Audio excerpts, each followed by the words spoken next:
Student athletes. Coaches instruct their athletes to treat opponents and officials with respect.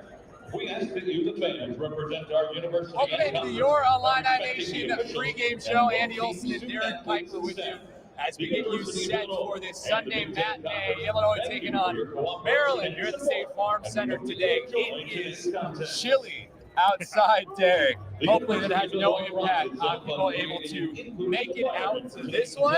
But Illinois looking for another win without Terrence Shannon Jr. once again. We'll have more updates on how his day in court went earlier this week. But overall, Derek, a Maryland squad that has not been as good as people expected them to be this year. A big win against Michigan, however, still not exactly, you would say, a top half team in the Big Ten at this point. No, absolutely not. And I know that when Jeremy Warner and I were filling out our preseason poll, we picked Maryland in that top 3 to 4 range, a squad that really only lost one starter from last year, Hakeem Hart, who went to Villanova. But Jameer Young's one of the best guards in the league. He was last year. He's still that this year.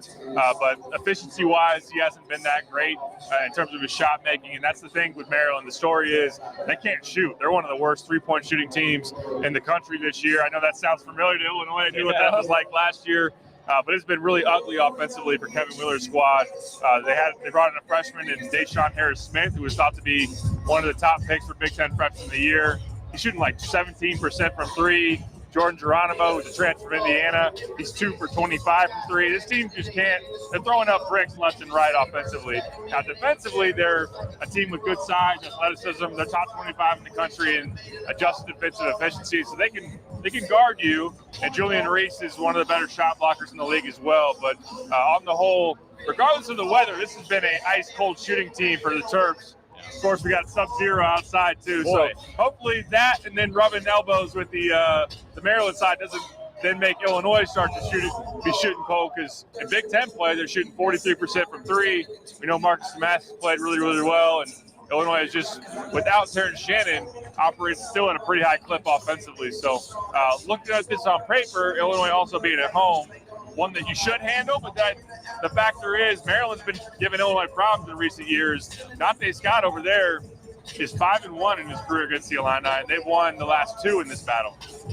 And you mentioned the sub-zero. Was your car making noises this morning too when you started? I was having a hard time starting. It's bad out there. I don't blame anyone if they're staying at home, cozy on the couch, instead of trying to get up and make it this game. We'll see if the environment will still be a good one this year. Fingers crossed that it is for this game.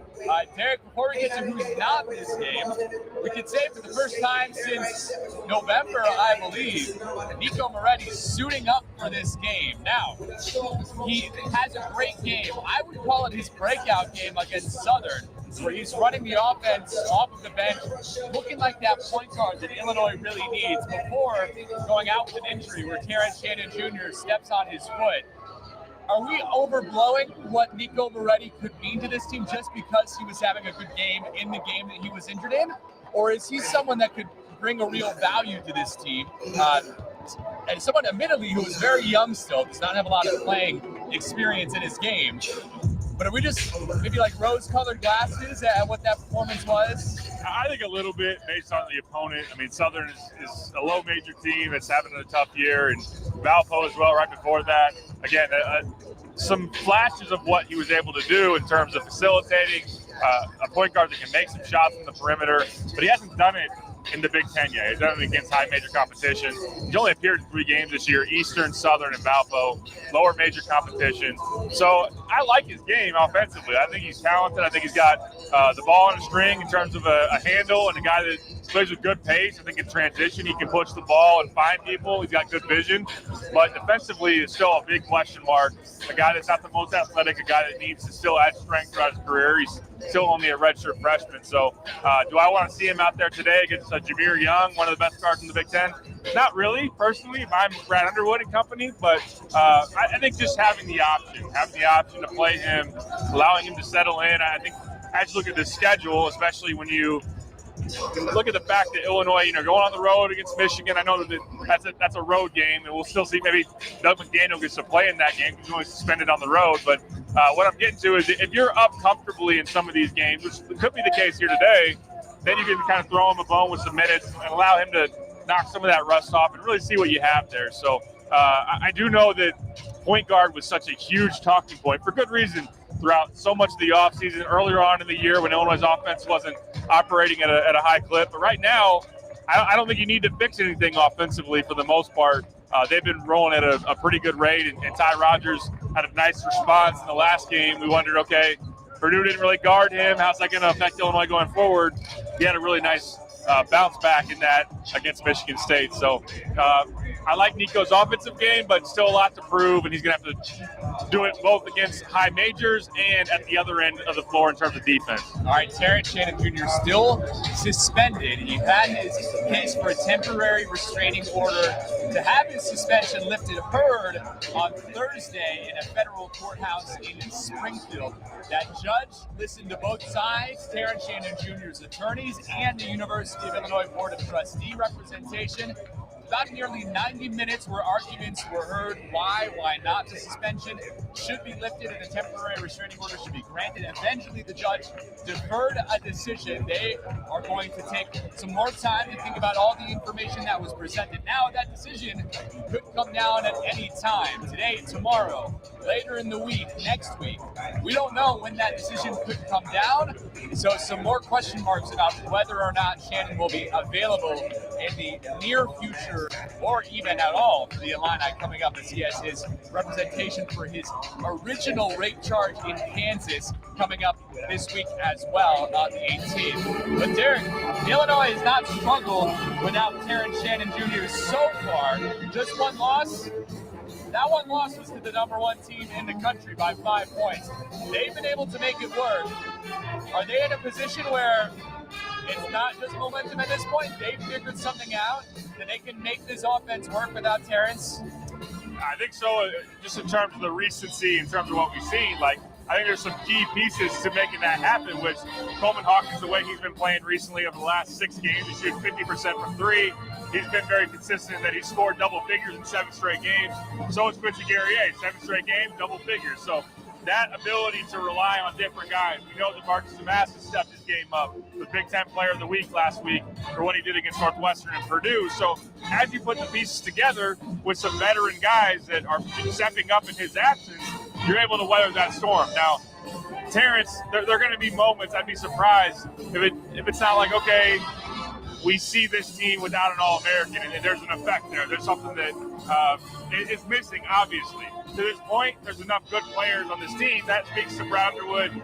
I know that depth isn't really something you speak to with them right now because they're not playing a lot of guys, but just to have a very, very strong supporting cast that they put around Terrence that are now capable of stepping up in his absence. So I think that early indications are that they can be a top 5 to top 3 Big Ten team. Will they push Purdue ultimately for the Big Ten title? And I should mention Wisconsin. I always seem to immediately go to Purdue because they were the #1 team in the country. They got 2 losses now in the Big Ten. That's going to change on Monday because of the Nebraska loss. But Wisconsin's 5-0, so Illinois really keeping pace with them if you can. Win today, you're 4-1. So it's been very encouraging in the meantime what they've been able to do without Terrence. I think that still like late game situations, which they were able to get through against Michigan State. It wasn't the most pretty offensively and down the stretch. They got the stops that they needed. They made some free throws, which has been a big development. This is now a watch out, I don't want to jinx it. No announcer curse or anything. A good free throw shooting team. So I think those are some things, but no doubt there will be moments down the stretch where it's like, okay, it would be obvious. Let's get Terrence the ball, let him go to work. What is Illinois going to do in the meantime? But the great thing is Marcus is playing with a lot of confidence. Coleman's shooting it really, really efficiently. Quincy can go to the basket and shoot it too. So they've got some options that a lot of other teams, when they lose their star, wouldn't be able to play like this without him. All right, we'll see what it'll look like today. Against Michigan State, Illinois just played 7 players. Really, it was 6 players. They named up playing less than 5 minutes. So we'll see if that continues today. You may be right if there's a big lead. We see Adamani Hansberry, he's out today as well, still dealing with some issues that started against Purdue. But we might see Trey Gibbs-Lawhorn, who did not play at all against Michigan State. Moretti, of course, is suiting up today. We can see him again. Derek, I don't want to say this is a trap game, but you can't let your guard down against Maryland, I feel like, in this one. You talked about just the success that the Terps have had against the Illini recently. Talk about the success Illinois has had just recently this season. It all adds up to Illinois. If they let their guard down, something bad could happen here. You want to defend home court. Yeah, you got to be careful. You got to understand, I remember a couple of years ago when Illinois was starting to come up in the Big Ten, and Io DeSumo and Brad talked about the transition from being the hunter to the hunted. You're definitely the hunted when you're a top 10 team, and we know that road wins are like gold, like Underwood likes to say. This is a big-time win that if Maryland was able to get, could change the course of their season. They're trying to – time is running out. There's only 2 months left for the season. They need some really valuable wins to try to get themselves back in position to make that run, which is where they were expected to be going into the year. So I think in general, I know that we talked a lot about in the last pregame show, Michigan State calling it a must-win, them trying to get right in the Big Ten, and Illinois was going to get Michigan State's best shot. That's going to go for Maryland. That's going to go for probably Michigan next week, or this upcoming week, I should say, and on down the line. So Illinois has to be prepared for that, be consistent in your preparation, and just the intensity that you got to play with in a given game. You may not see a team on paper that excites you a whole lot. I'm sure Coleman Hawkins would like to finally beat Maryland as far as that goes, but you can't get in any sleepy spot on a Sunday, an early tip, or just let your guard down, like you said. So you got to expect Maryland to try to come out and say, this is a game that could really get us on the right track and we can push forward where we should be. Illinois has to make sure that they don't allow them to do that. Use the home court, which is such a value, and try to keep pace with Wisconsin. And I know that they have aspirations of being a Big Ten title winner. You got to win games like this to be able to do that. Yeah, how about the top 10 teams going down this week? I know. As well. It's been a bloodbath at the top 10 that Illinois is trying to avoid. No doubt, yeah, it's been crazy. I know a lot of that has been on the road, so Illinois having the benefit of after that Purdue game to come home for 2.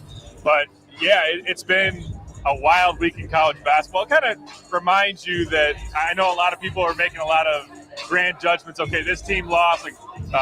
Like Marquette's taking a handful of losses now. And all right, are they not as good as we thought?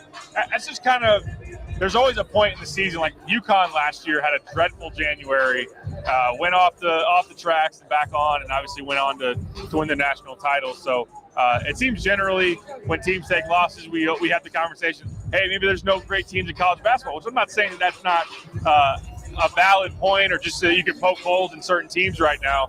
But Illinois, one of the few in the top 10 who has not lost this week or within the last time since the AP poll came out. A chance, I know a lot of fans are probably thinking in their head, if Illinois wins this, especially convincingly, where would they slot into the AP poll tomorrow when it comes out?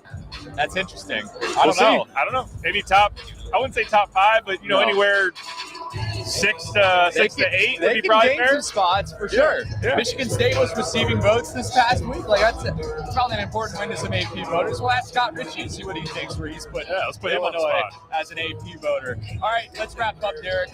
What are some of your final thoughts and matchups that you're looking for in this one?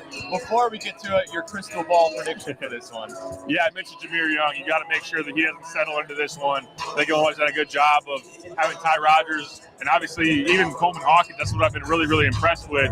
When teams try to put guys in ball screens, which Jahmir Young is really, really good in the pick and roll, usually that means a 5-man coming out the screen for the point guard. And that, for Illinois, is creating a switch where then Coleman Hawkins is guarding that guard, which last 2 home games, Boo Buie of Northwestern, Tyson Walker of Michigan State, 2 of the best guards in the Big Ten. Coleman Hawkins handled that matchup fantastically. If he can do that against Jahmir Young and just make sure he doesn't get in a rhythm early, I think Illinois will be in a good spot. Dante Scott has killed Illinois in recent years.